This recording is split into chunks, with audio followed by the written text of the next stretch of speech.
Supati, Cok. Ayo. Muga-muga kadang-kadang sing dodolan ning wayangan bengi iki kabeh pinaringan laris, ngaturake ya kuwi warung pojok. Wah, iya nggih, nggih. Men jumeneng Mbak Lucy karo Mas Julang, iya to, diaturake. Dados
pinanggih melih Mbak Lucy. Wilujeng dalu pinanggih malih dulur lanang sedulur wedok. Nggih, salim rumiyin. Inggih, alhamdulillah sehat nggih Kang Mas. Pangestunipun sehat walafiat. Jenengan langgih sehat mawon to. Pangestu panjenengan sak kanca kula diparingi sehat senajan radi glerek-glerek mboten sekeco tapi pinanggih sedulur lanang kalih Mbak Yu wedok kula semangat 45. Alhamdulillah. Seperti malam hari ini. Inggih. Bidal saking Ponorogo jam pinten? Wow, tabuh gangsal. Gangsal nggih. Injih ngapunten radi randat ngaten. Rawuh mriki jam pinten dugi mriki? Rawuh dugi mriki wau jam 8 dalu. Panjenengan jam pinten Kang Mas? Kula wau magrib jam 6 dugi mriki. Alhamdulillah. Senajan Bapak Yoyo kalih garwa niku ngasta dosen tapi piyayine disiplin. Wau nggih nderek upacara to? Nggih. Alhamdulillah. Alhamdulillah. Wah, bisa sebagai contoh loh panjenengan Yoyo. Sapa to sing ora pirsa Mas Cahyo Kuntadi asmane Nguncoro menika keng garwa menika kanca berjuang dalem. Ngaten nggih. Wiwit taun pinten le berjuang kalih Bu Kesi? Wah, jaman riyen tasik bujangan kencling-kencling. Ngaten. Jaman riyen. Sumurmu gas iki lho. Oh nggih kesupen kula beto codot.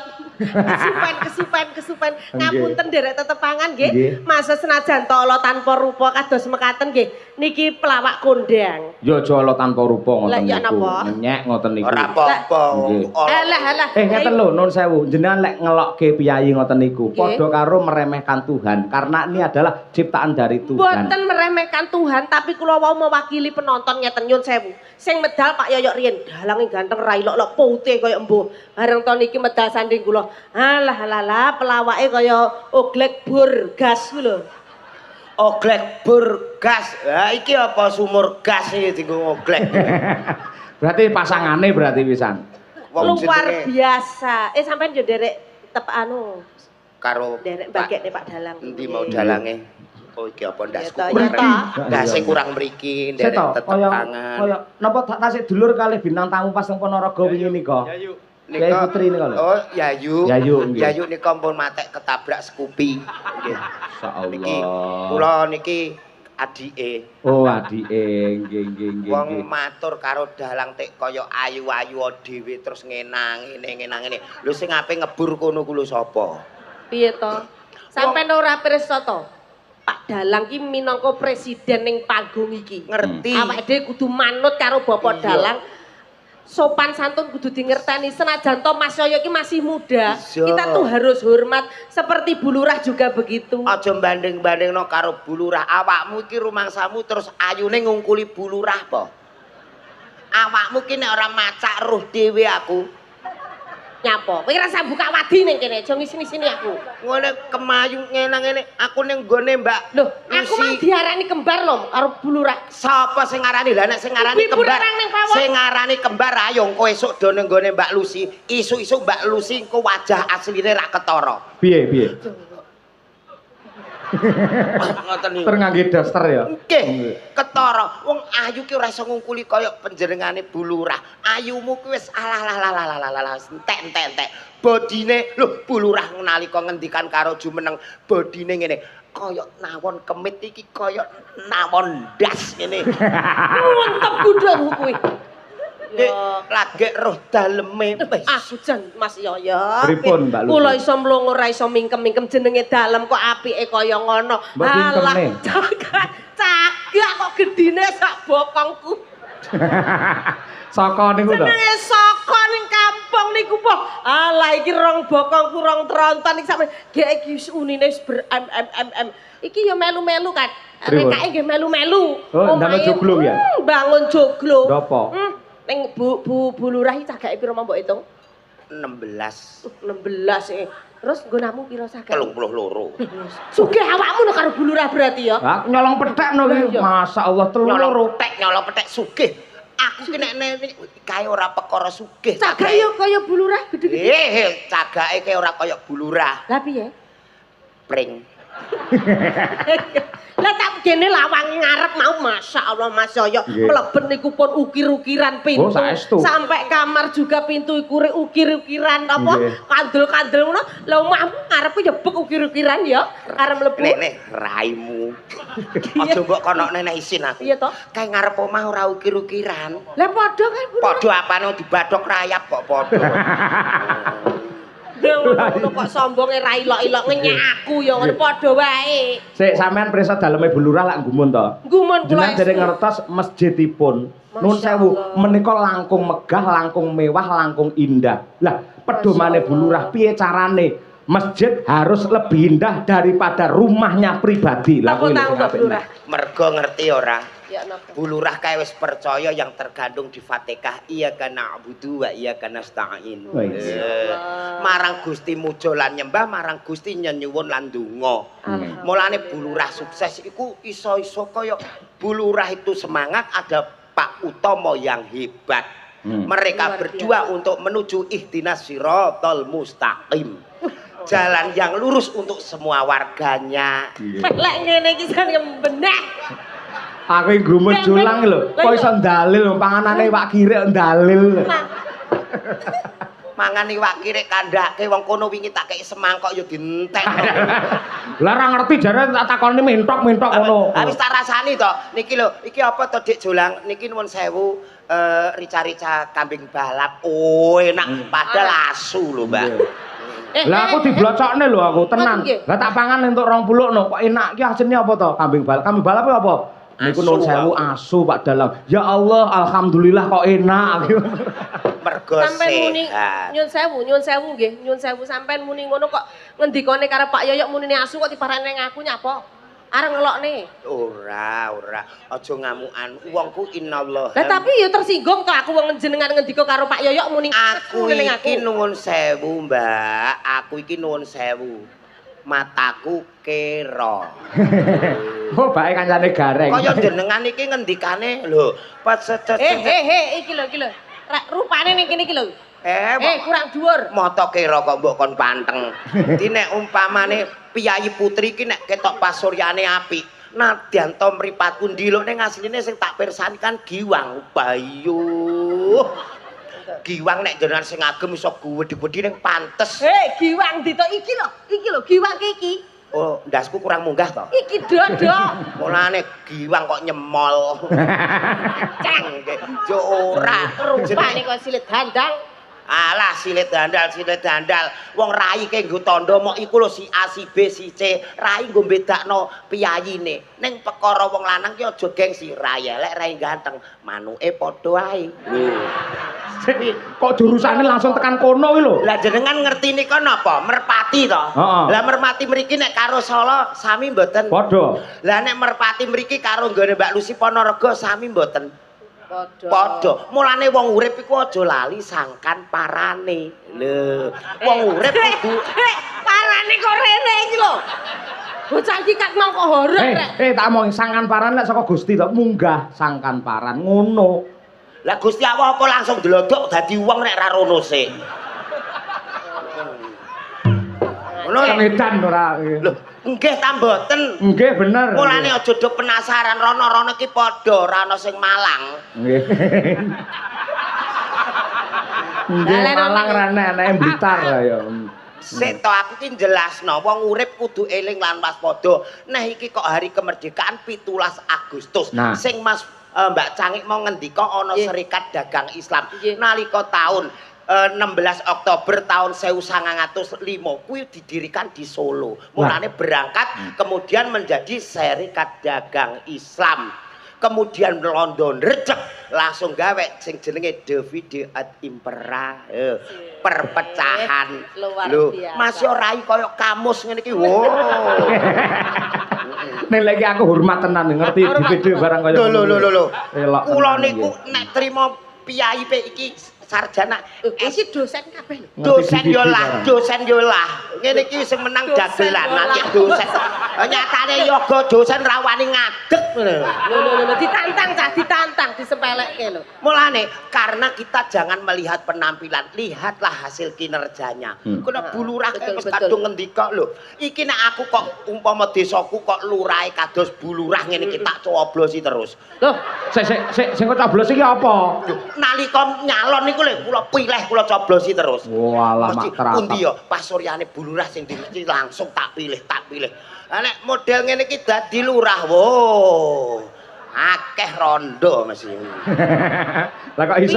Bojone do dolan rono terus. Model ngene aduh. Ngenyek kowe ngenyek. Dolane ndi? Bojone dolan rene. Akar alasane ngene ape jagang ring bulurah. Lah bulurah mergo monggo.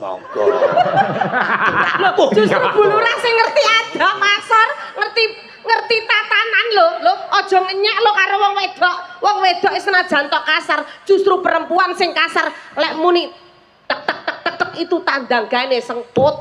Sing kandha contoh bulurah. Sesuai ature Pak Dalang tadi.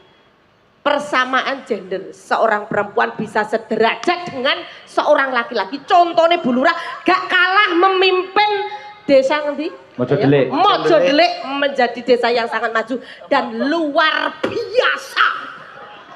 Alah. Ning wong lanang mending ora kalah ayo.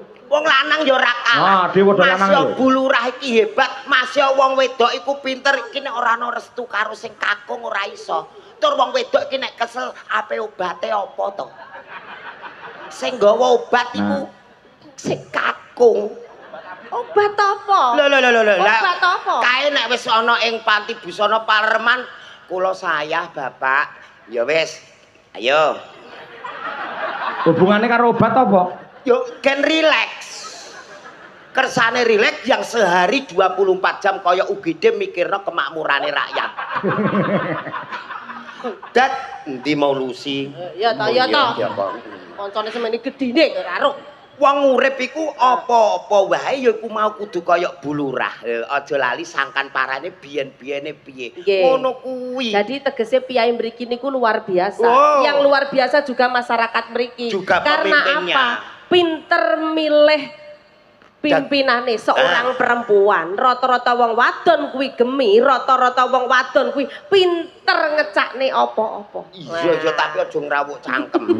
Ki, lah aku gemes loh. Wong wedok iku pinter ora kawit saiki ning kawit biyen. Siapa yang dapat menjebolkan benteng Portugis, Belanda dan lain-lain? Wong wedok. Kok iso? Lho wong wedok do maca ayu, gurine sine dunak tenggok kae. Kangkung blonjoran ngisore granat. Lho, zaman penjajah ya. Iya, wong lanang iki granat ra iso mbledhos bedil sik. Mulane wong wedok iki ampuh saya mengakui. Iya. Tanpa ada pembimbing dari kaum lelaki atau bapak-bapak dan suami dan pemuda tidak akan menjadi ampuh. Mulane eling sangkan parane. Di balik wanita yang hebat ada suami yang luar biasa. Dadi yo iki lho. Iya. Kat mau kudu rono tak. Dadi intine tetep gotong royong. Sing lanang gotong sing wedok Sik to balenan omonganmu, gotong royo. Kok sing lanang gendong sing wedok, sing wedok gotong sing lanang, sing piye to maksude? Sing lanang sing wedok gotong-gotongan piye to? Piye to maksudmu? Jelasno kok angel aku wis kadung muni. Lelaki dan perempuan harus bersatu padu seiring sejalan. Lah, kuwi lah memberi support. Nek wong wedok dadi lurah, wong wedok dadi pegawai apapun nek sayah tetep butuhno kaum lelaki utawa bojo. Ya padha wae, lek sing ngasta sing kakung ya tetep butuhne garwane.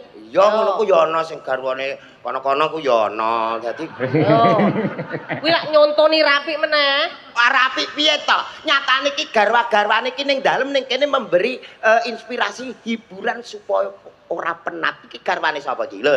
Ini garwane sapa? Garwane wong. Nah. Ayo. Garwamu apa piye? Lho garwane wong-wong, Pak. Ayo, Li. Alah kok api men bojone jolang kaya ngene. 17 Agustus yayake kudu lurus. Nah, apa? Angger sing ketok maju. Yayake apa to yayake? Lungguh. Paling enggak, paling apa paling enggak. Lenggah. Ayo sing lurus. Aku yo ora mudeng basane kok. Sing lurus. Ayo sebelah bukesi rondok mundur. Nah, kok gede men to? Rene lho. Piye karep bariske ngono ya? Apa tak bariske ora iso lurus, ana sing rene, ora enak.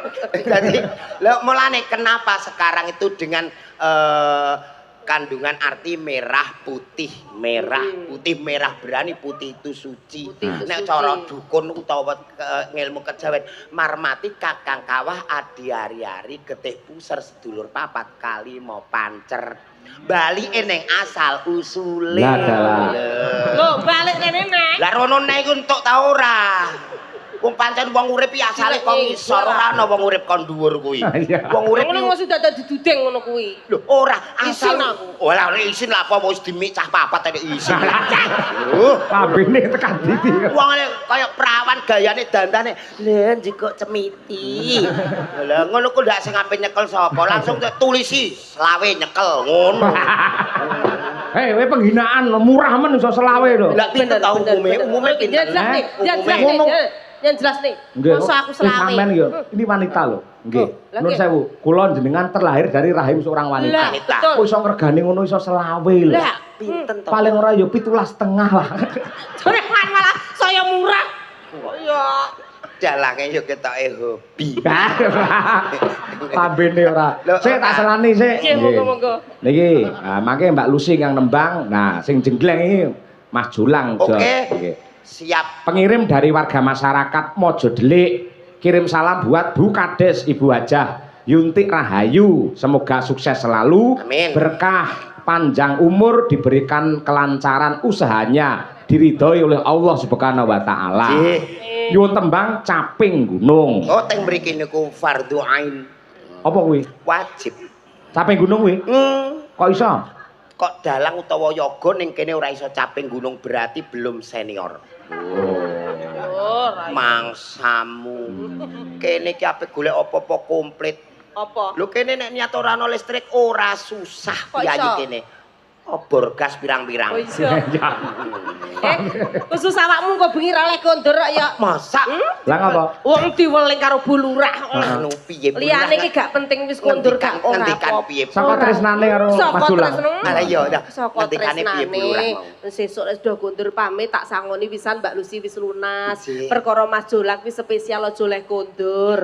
Ngendikane Bu Lurah kene yo. Arti cemplungne ngono lho Mas. Wong ke ape muni nggo tumbale mbok ubet-ubetno iki. Tapi Bapak Dalang luar biasa. Saya berkali-kali sowan ke Bojonegoro dan Bojonegoro itu penonton wayang yang number 1. Luar biasa, tepuk tangan untuk Piyai Bojonegoro. Wis gak tahu sepi lek Mbak Lucy muni number 1. Kono keplok-keplok takonono number 1 niku apa? Lho ngerti lho Piyai kene cerdas lho. Lek nyatane nomor 1 se-Jawa Timur. Ya nyatane mbake sing kudungan ireng number 1 iki apa le? pas keplok-keplok. Ya padha ae kowe nerae basa sing ngene-ngene mang Mbah Putri ya ora mudeng. Mbah Mudeng. Kuwi ya apa to lek kaya tak aku kae. Kae wis lali kok ya. Maune yo ngentekno. Tapi gunung Mbak Lucy jenengan sing nembang, sing jenggleng Kang Julang. Nggih. Pas iki. Nanti juga ada niki putra daerah. Nggih. Pun Dik asring derek dalang pundi-pundi. Dik Jenita. Siap. Nah, Nggih. Sik tok. Lho, jenggleng. Ya dikasih jarak ngono semono kecedeken ora. Nyun sewu kok iki wujude iki kaya ngene iki tapi kok birahine gedhe. Ya. Sumpah seneng omah HP iki. Bojomu ndelok streaming lho. Oh, bojomu ndelok streaming lho. HP-ne mun gak kena nggo ndelok streaming wau katut kekumbah. Nyuwun sewu Mas Yoyo ora perso telek garwamu Cina. Ayu banget putih iki lho nggih guman lho biyen oleh jolang apa mendem aku kok gelem bojone. Cina putih banget bojomu. Sik. Kae mone kan ana cah bintu. Iya. Wireng ngono eli anggere wong do nyanyi terus tak glandang mengguri tak dusi ning pom. Lho lah kok ketok resik bar sak sabune kok resik awake putih kaya bukesi. Akhirnya terus tak nggo dhewe. Ayo didusi. Heeh. Walat ya karo bojomu. Anjar sekar ae. Gene wong ki riwayat nek kene punya cerita saya juga punya riwayat. Iya. Ya. Nano. Ya Mbak Lucy. Apunten iki ra diwaduk. Mboten napa-napa. Sik tolong Ditato gambar wineh. pineh mbahmu. Lah iki oyote. Cenanangan ora Kaya bulan. ngono to. Saben bengi Medelan 50 iku kudu tenanan ya.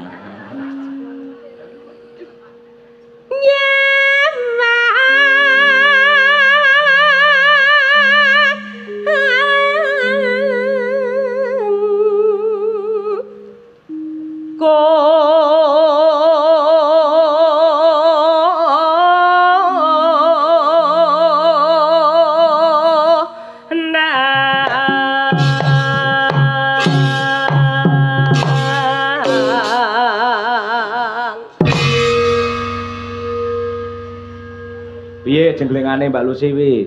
Piye Mbak? Piye? Mboten krasa. Oh, kok ora krasa. Lah piye wong 5 bareng. Yo remuk ngawur ae ora. Ning ajake ancene dhek niku mboten ikhlas lek kalih kula niku. Ikhlas, aku sumpah. Aku wis ngerti seleramu dudu aku. Aku ku ikhlas sumpah lho. Lho, ora apa-apa lho lek pomo kowe diunek-unek ning kene iki sajake kat mau ki plegentuk-plegentuk pengen karo Birgita, pengen karo si gendok sing cilik kae kat mau lho nduleki aku ae. Sing niki Sindene Pak Yoyo ayu. Sing niki sekilo pinten to, Pak? Padake buah ae ora. Nek tak tuku kabeh ora entek, wong aku butuh mok sithik wae. Ora. Endi mau lho. Wah, keri. Kek. Ora pareng kuwi sinden petingane Pak Yoyo. Lek kuwi ngalih engko rubuh pangkunge. Lho, sinden bakune Pak Yoyo ora pareng nggih jimat. Iki diajeng iki lek nyinden sing klasik-klasik ora pareng jumeneng. Oh, pantesan roh aku kok langsung wah kata wong sono. Lah terus kowe bangsane Kaya ora gemit ya. Nek ngersane iki lho sing kidat iki lho. Cahayu banget tak didoi. Sing ndi? Iki mripate ya ora kira milih dhewe lho, Pak. Kok mesti ngokon aku dhewe. Lho, Mbak. Ayo Nduk, iki njajali lho sing urung tau dimik wong. Wah, kleru kowe. Sebagai seorang lelaki. Kapusan. Kok dihujan sebagai seorang lelaki ki piye carane perempuan ben tertarik karo sampean sing gentle ngono lho. Nah, dodone buka. Dodone buka jumlah ngono. Buka. Nah, rada mendak. Terus dicedhaki. Mendak neh. Nah, mendak siji, mendak loro, nyewu, ndang. Alah, kok malah kaya wong bancaki wong tinggal. Kene nok. Ini. Jumeneng. Hes. Yo ngalah nyawang iki kaya ndelok TV 15 in. Dalem Om Jolang. Aku mbiyen yo ngono kuwi lho. Alah, Zaman prawanku karo Bu Kesi. Ayu ngene. Ih, Awakmu yo lencir kuning. Lencir kuning kaya iki persis ayu ngene. Ayu. Telek. Om Jolang bagaimana kabarnya? Jajal, lu semangat ora lek ngejeleng iki semangat ora jajal. Iya. Beda ora karo njegleng Mbak Lucy. Ya, Nduk. Dari mana ini? Yen ngene lho. Yen. Alah rasa mbok wurui. Aduh. Ya. Sia-sia. Yen memajang ya. Kudu kemayu ngono ya. Jarine wong lanang kudu duweni sifat adil. Iya engko tak adili. Aja sia-sia karo bojo pertama. Oh iya. Bojo tuwa kuwi keloro-loro bibit kawite wong loro. Iya. Asal usule. Nah, kudu tetep ditresnani. eling. Aja. Nah, iki lho. Iki jenenge sinden abab naga ya. Nek ababku gimana Om Jolang? Kamu aja nek kok abab ngentut ae apik kok. Makasih Om Jolang. Entot ambene duren ya. Ayo Bir, ben marem Kang Jolang Bir. Yen memajang hamong karo janur kuning Nduk. janur kuning.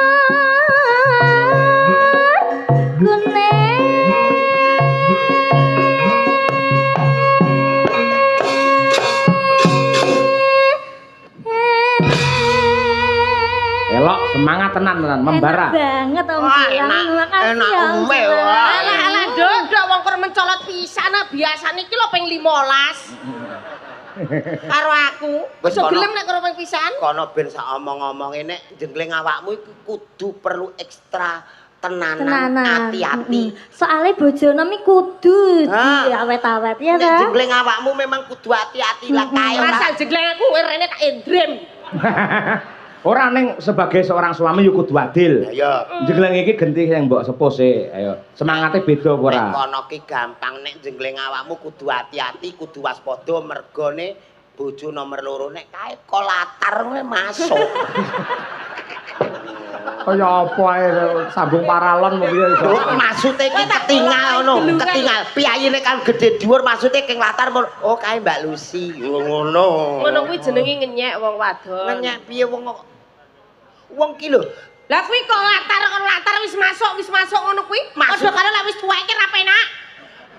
Ngene. Jelasno omonganmu, tak lelep nek teko lumbangan kowe kok. Wah, nek model ngene ndas iki ya mlebu, Nduk. Waduh. Kudune ndas iki Padha wae. ae aku ndek bojo kowe tak pakane wedhus. Ngerti wedhus apa ora? Roh, Wedhus lanang. nyapa? Pengen roh modele.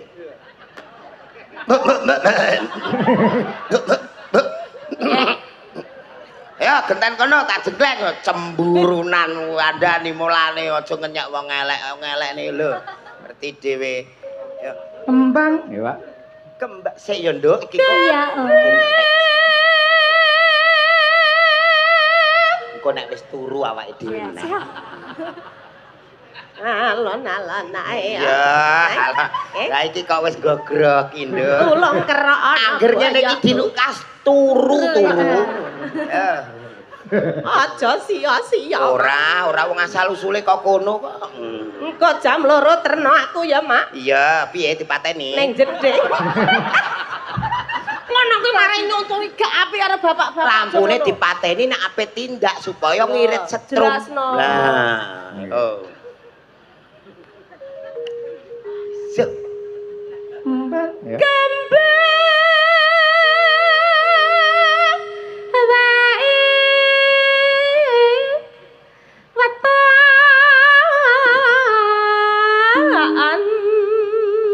Wis kaya ape nyemplung sumur gas iki ya.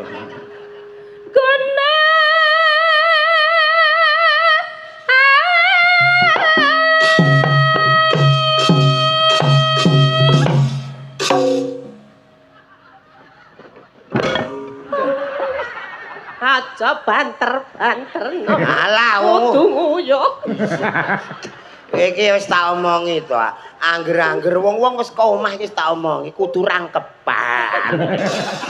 Kok iso blubrak kabeh mang piye to, Pak? Pirang-pirang. Aja ngisen-ngisen kene Oh, kono. alah. Ki mau mangan apa to ambune solar iki. Wong ra hati-hati. Terontok kabeh gek wis panen pisan lah ya. Duh. Gemes aku wong ora hati-hati. Piyai putri ki hati-hati. Iya.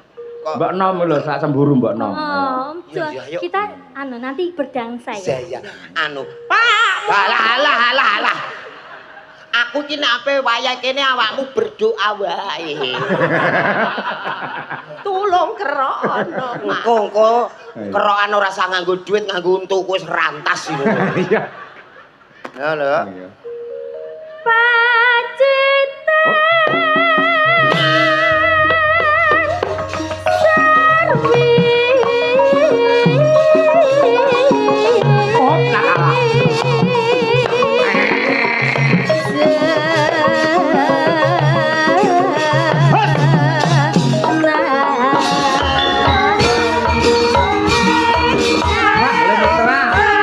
Romantis banget. Iya.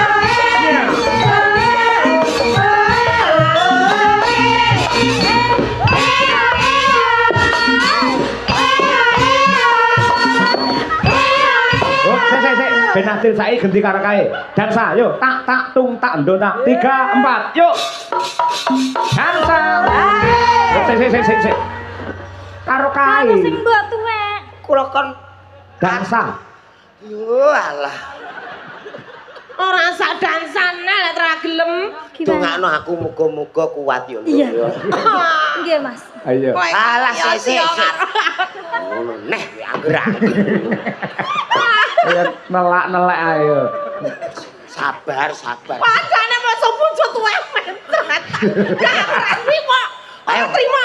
Ya wis ayo. Dansa. Kayak mau. Tak tung tak, yuk.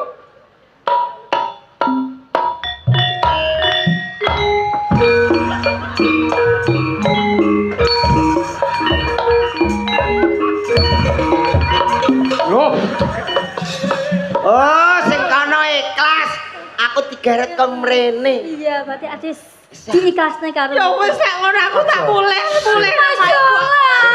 Aku ora sudi dadi bojomu. Ora sih. kaya njunjung dream ae ora. Masalah aku ya pengen masalah. Aku ya ora gendang aku mah. Mbok wae mesake ya. Aku ya pengen masalah, aku ya pengen. Kowe kok gendang mbok namaku ora lilo aku. Tak mulih ning Ponorogo. Langsung. Ora lilo. Bojo cemplung ning sumur lho. Rono lho. Pasti. Ngangkat kene ati bahagia. Barang wayah ngangkat iki bahaya. Musibah. Wong mbekno. Wong ora gelem telateni lho. Sakjane aku bobotku ya padha Birgita, Nek. Iya. Birgita iki paling pira kur 55, Mbak Birgita kuwi. Birgita 37. Awakmu ki pira? Selawe. Selawe. Iku kabeh apa iku tok? Bandule 85. Wong tahu. Ning kantor ditimbang trimo di deleh ngene sithik 52. Mbok wae genti, ayo. Mbak Lucy genti, ayo. Ayo Mbok Wek. Ayo lho. Yo malah aku sing ketok tuwek. Wong padha tuwek. Ngono lek gontok-gontor wong ayu mripate ora iso bersahabat kok ya. Aku agek baru ulang tahun mbok amungi ae. Ndang. Kudu ade lho ya. Dek mau mbok wedok mbok kapake. Tak dak dansa terus awakmu ki Iya, ngajak iya. apa ayo manut.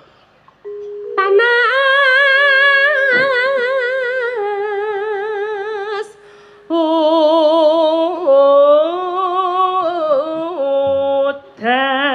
Udan. Heh. Dosen lho. Waduh. Sopo? Lho, wong panas udan ora ditabuhi kok malah don ningali. Ning carane sampean ngendikake ya ora kaya ngono kuwi. Piye? Kok pentilang-pentiling nyuwun sewu, Kang Mas. Oh. Panjenengan tabuli. Kurang. Lah piye? Nuwun sewu Kang Mas panjenengan tabuhi. Carane piye? Ngate panas udan ning tak gentu jreng tak gentu jreng Oh, aja lali paham. sangan parane dang tak gentu Jreng. Oke, ngono gampangnya kaya ngono. Paham. Nggih. Ya, Mbak. Panas.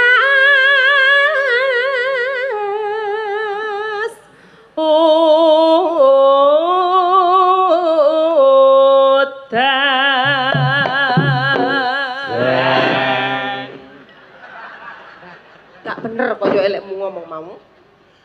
Jreng iki aja nganggo tutuk. Tutuke gong dicekeli lagek jreng nggih. Nggih. Oh alah. Sing cetha to Mas Julang. Ketoke roh aku kok kaya roh grahana to Mas. Kaya buta ijo. Tok endi mau lusi. Angger-anggeri ndasku muntir dhewe kok. Panas.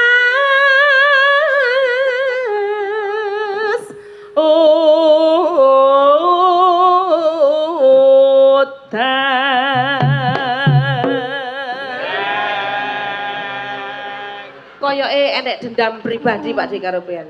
Iki nek ora dijelasno sing tenanan, yoga-yoga ketok ora patek konsen. Dang tak gentung tutuke cekeli. Jreng langsung ditelendas. Tok. Kuwi anarkis lah kuwi. Ora nesu lek kuwi. Dagelan ki mboten parang jugetan nggih. Biasane lek dagelane gampang mutungan kuwi stroke. Jenenge dagelan iki ya wong. Ya duwe mangkel, ya duwe ngapura, ya duwe semangat, kadang ya duwe kesel. Lah wong tak gentuk iki gamelan sejarah lho. Waduh. Sejarah kawit biyen sapa to sing kagungan, sing tumbas ki sapa? Ra mau wis ngerti to. Dituthuk dang tak gentung. Jreng tabohke siji. Oh, tabohke siji tok. Ngono angel men. Coba lu sih. Angel men to. Ya sak nada. Panas.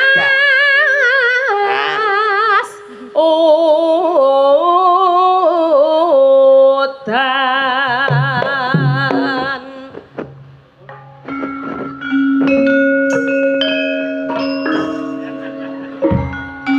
Sik. Lah, Sik Mas. Nuwun sewu. kleru terus Mas aku. Nuwun sewu. Sampeyan iki nabuhi dagelan tak goleki bocah dicolong gendruwo.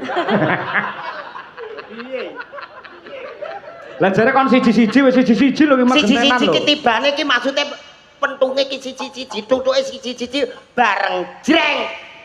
Jajal iki gentere nadane sak pira? Hayalah sholat. Wong ing nduk nada wis kuwi lho. Sok kuwi nang lek guyu sampe histeris lho. Sajake kok yo. kowe pengen meteng. Kok langsungan ae ora. Nek umpamane ngono listrik pateni kan dadi peteng to. Wong sak donya listrik mati ora bingung ming piyayi kene tok. Nyapa Kok iso? Wong sak donya anggere listrik mati golek lilin kene ki tetep padang. Kono ku 24 jam ora matek. Panas sodan. Rasa pengingisan. Sik to gak ngono sing genah kok nek ngabani cacah gak mudeng lho engko. Angger wis ngene iki nadane jenengan pas, sing nabuh ya pas. Mulane kodene ngene. Panas sodan. Odan panas aling-aling capek gunung.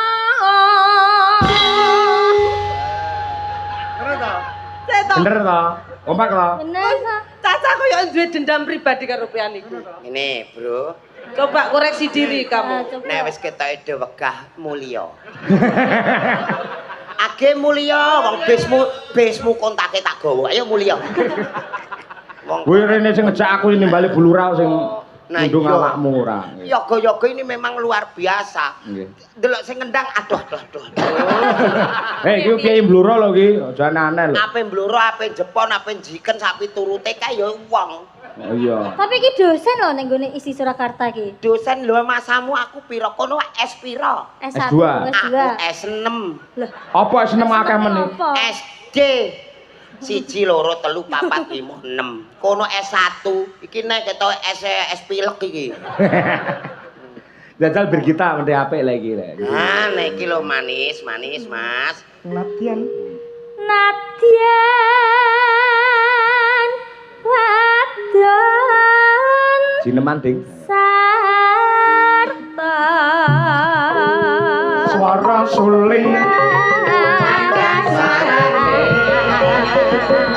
timun sigarane masuk langgam saking gunung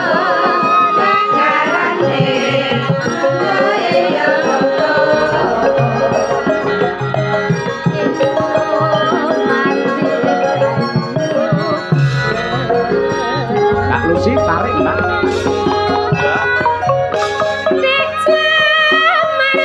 nolen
Dengaran ngelem. Lho nggih, niki sing kasunyatan. Oh. Hidup itu kalau kita hidupnya di dunia panggung sandiwara, tapi di kehidupan benar, kehidupan asli kita jangan sampai bersandiwara. Wah, nggih. Matur nuwun Pak Tarsan. Ayo. Kan padha, majune kan padha. Lho niki nek wong-wong kae sing ngehit gigi kelinci kurang jos. Oh, gigi kelinci kurang jos. Mulane niki tak gawe gigi singa. Iya. Ayo, raja. Yuk. Sakar bisa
luar biasa. biasa.